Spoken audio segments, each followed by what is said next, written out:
No, surely not. That's impossible. You can't become an artist in just 1 week. That's right. In today's video, we'll look at an outline for how to become an artist in a week and discover it's actually an incredibly fun journey to start today. No fancy materials, no long, grueling, repetitive practice, just a few simple steps to take to start unlocking your creativity and becoming an artist. So why start with sketching? Well, sketching is a foundation for pretty much every form of art, from drawing to painting, illustration or printmaking.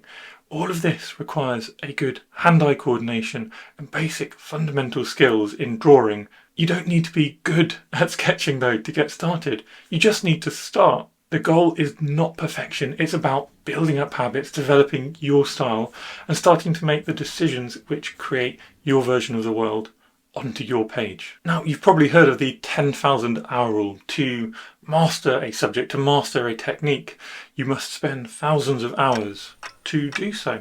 But what if we throw all that out? The idea of mastery and all that it entails. The process here is enjoyment. We're out to have a journey, to have a creative journey, wherever that takes us. And we want to enjoy ourselves along the way. It's about creating, not competing with other people. So how are we going to fill the next 7 days? Well, number one, we're not. We're going to spend 10 to 20 minutes, maybe a bit longer if you're really feeling it, but aiming to always leave ourselves wanting more. If you burn yourself out doing 5, 6, 7 hours of drawing every day, you will burn yourself out. You will not enjoy it and you will not continue. If you get that habit going with a few minutes every day, that is a long-term sustainable journey which will end up in you mastering your style, your version, your processes of creating. What I have for you instead is an outline every single day, a simple skill to focus on and an idea of how to focus on that skill to improve it and to build those good habits and fundamental techniques from day one. And if you would like to dive into more detail for each of these days, each of these ideas I propose, there's a link down below. I have a free course, completely free course, Become an Artist in a Week, where I give you 10 to 15 minutes of guided sketching on each of these little topics. Before we get started, you might expect me to spend minutes and minutes talking about supplies, but I'm going to suggest that is not important. There are a few videos and ideas linked down below if you want to look more into the kind of supplies that I enjoy using. If you have some sketching paper and a pen, you can get started today. If you want to take it up a level, make sure that pen is waterproof and find some cheap watercolours, and you can take it up another level after a few days. And now we can start. So on day one, the first thing I suggest doing is loosening up your line. Focus on a loose grip on your pen and allowing the line to have a little bit of character. The biggest mistake people make, and one of the hardest things to undo in drawing, are those bold, overzealous, over-strict lines. And that comes from holding your pen too tight and not understanding that actually a little bit of inaccuracy increases the interest and the humanity of the art and is often more realistic. There are very few lines out in the world which are truly strict and straight. If you get close enough to that house, you will see all the textures, all the wobbles, the cement where it's cracked, and that little wobble in your line lets you translate all of that information far more easily, far more effectively than a strict bold line which ends up looking actually a little bit less confident and a little bit more crude than a confidently loose and wobbly line. And how are we going to actually put this into practice? Well, you could start with doing some of those loose lines like I showed you a minute ago, but what I really think is a brilliant habit to get started with today and to continue forever is doodling, whether that's some simple fruit, a bowl of fruit, or here, random objects around the house. Just see how much more interesting things become if those lines are loose and wobbly.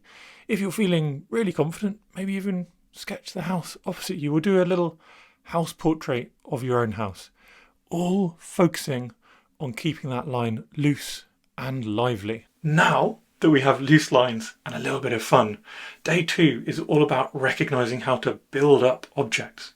We started day 1 with simple objects, an apple, that is a circle. It doesn't take a lot of different shapes to form it. We might move on to a pear, that's like a circle with a triangle on it, but we can often just draw a pair straight away. More complicated objects and scenes start to require us to see the individual shapes within them. And this, seeing shapes, is the idea of simplifying.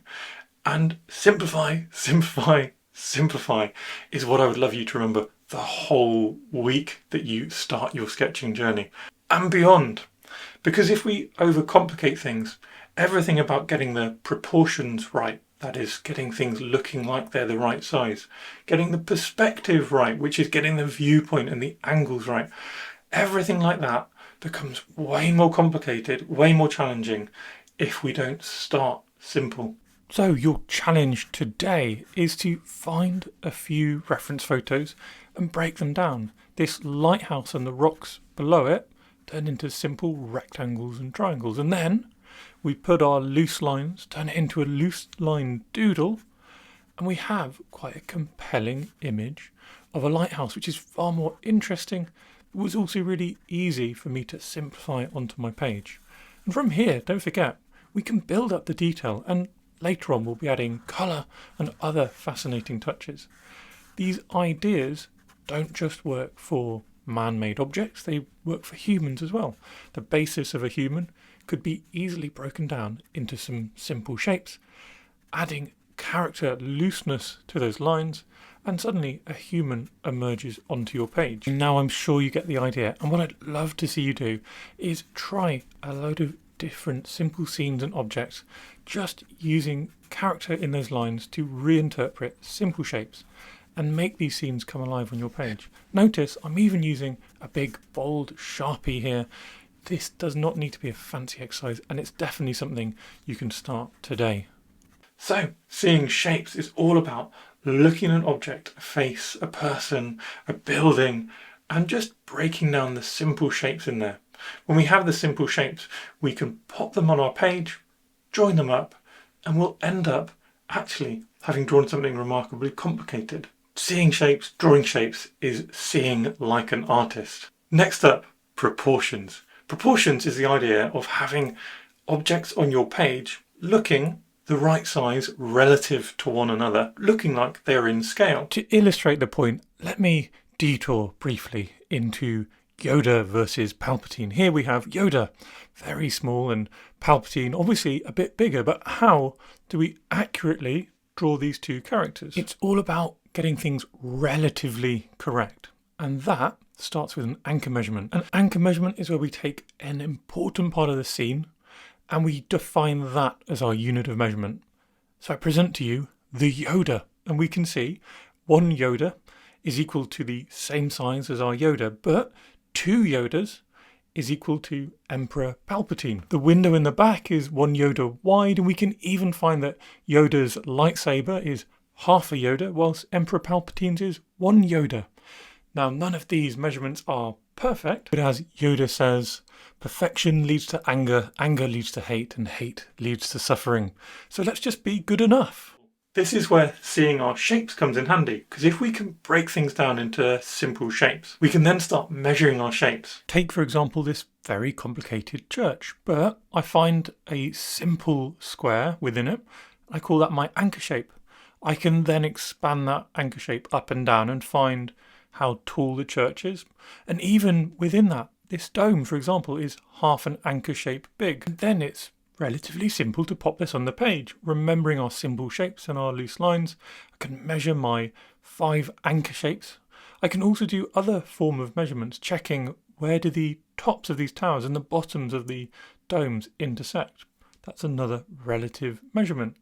And by continuing this process of relative measurement, using that anchor measurement, I can map out the whole scene, keeping it really light, loose and simple, even, again, using my very big Sharpie pen. And this is your challenge for today. Now you can put together your loose lines, your shapes, and start measuring proportions using a range of different scenes. In the free course, I'll give you some really good outlines for how to get doing this. And I also, on my website, have a few other ideas, other tips and tricks in some of my bigger courses. Day 4, the exciting day. This is where I suggest adding a little bit of colour.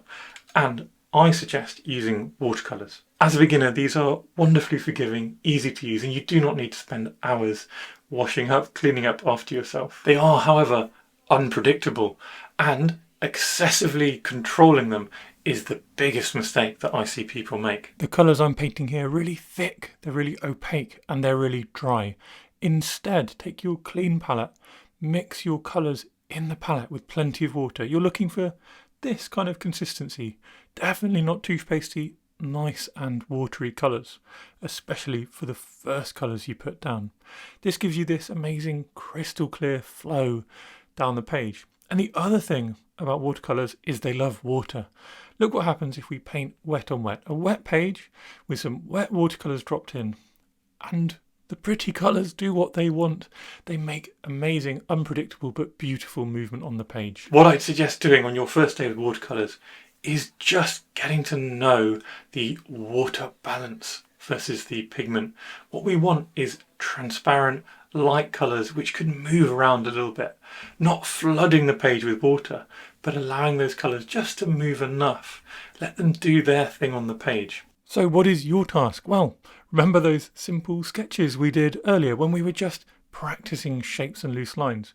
This is the perfect time to start adding some colour, to play with that water pigment ratio, allow a bit of movement and keep those colours transparent. You will find the biggest, most important thing, apart from using enough water, is using a big brush. People tend to want to use a tiny brush when they start. They want to control everything. But trust me when I say that controlling your watercolours is a journey to frustration. Letting the watercolours do their thing will effortlessly create quite beautiful art. On top of these washes, we can build up later. We can build up with more details and complexity, but starting with a light and simple wash is the absolute key habit to get into with watercolours. Day 5, our second day with colours, is where we start to understand, much like when we were drawing simple shapes, simplifying the world, we do the same with colours. And one really useful way of thinking of this is in colour theory. In just a few seconds, here's everything you need to know. We can start with red, yellow and blue, our primary colours. If we mix those, in between we have green, purple and orange, our secondaries. And then we can keep going and going to a sort of theoretically infinite number of colours, which allows us to very carefully mix essentially anything, if that's what we're interested in doing. Instead of trying to photorealistically match our world onto our page, we use colour theory informed colour schemes like this, this, or this to invoke a certain mood or feeling, as well as greatly simplifying our art and preventing it from becoming overworked. One of my favourite colour schemes to start working with is the complementary colour scheme. Here we take a primary colour like blue on the left or red on the right, and the colour opposite it on the colour wheel. So for red, the colour opposite it is green. Or if we have a look at our colour wheel again, we can see opposite blue is orange. Now, when you start mixing complementary colours, you end up with these beautiful array of different neutral colours. And the whole painting, if we use this kind of colour scheme, feels very joined up. To add a little bit more dynamism, we can expand that to a split complementary colour scheme where we take the colours either side of our complementary colour on the colour wheel as well. What this means for me in practice is I will pick an important colour in the scene, maybe a lovely red flower, maybe a bright blue sky. And then around that, I will match a colour scheme. Now, the idea of an orange and blue colour scheme is a really useful one because if we take our proportion sketch, this church is a great example of how we can use it. And that's what I'd love you to have a go at today. Try limiting your palette, whether you use a formal colour scheme or you just decide you're going to use only 3 or 4 pigments to paint your painting. That will be an amazing step forward in understanding how to simplify your colours. Understanding the very basics of colour theory lets you free yourself up from trying to copy the world and start looking at your art and deciding what your art needs to make it interesting, what you might do to have a bit more fun with your colours instead of berating yourself that it doesn't perfectly match the outside world. And this brings us on to day 6, where I want to suggest a new definition of an artist. If I had my way, an artist would be defined as someone who sees the world, interprets it to create their own version of it. Whether that's a page, whether that's clever photography, a sculpture, an artist is not just replicating the world perfectly. They are putting their own something into it to create something different, new, a novel experience. We've been talking about these kind of ideas all the way through, if you think about it. Loose and wobbly lines, not perfectly matching proportions or the shapes, simplifying the colours and adapting our colour schemes. But you can also eliminate objects from a scene, add things which might be more interesting. Today is the day to make that little mental switch. It's really tempting when you look at other people's art to just assume it's perfect. And actually what we need to do is recognise the amount of decision making that went into this. It's not a perfect replica of the world. This art is wonderful art that is in this case, Colin Woodward's amazing style. And your challenge today is to therefore find a scene, something you find a little bit challenging, not too challenging, but very slightly intimidating outside of your comfort zone, and actively make decisions about how you are simplifying it, how you are ignoring things which are too difficult or adding things which just feel like they improve the scene as a whole. It's not going to be perfect every time, and part of the challenge is to learn from your mistakes and learn to love your mistakes as well. Like with the other ideas in this video, in the free course, we go through some really specific ideas for how to make decisions, how to cope with mistakes, and how to use this as a kind of daily art practice for the future. And day 7, the final day, is the continuation of the rest of your journey. Putting it all together, having a go at scenes which interest you, being prepared to not criticise but constructively analyse your work and work out what are the bits that you could improve on, what are the skills you're missing that might make your art more fun and enjoyable and creative for you. With that in mind, I would love you to join my free course down below, where I'll give you loads of ideas and a way more in-depth version of this short YouTube video to get stuck into and to get started.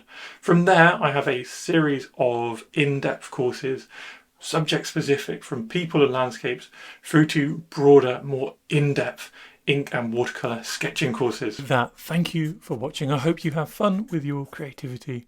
And remember, it's all about the journey.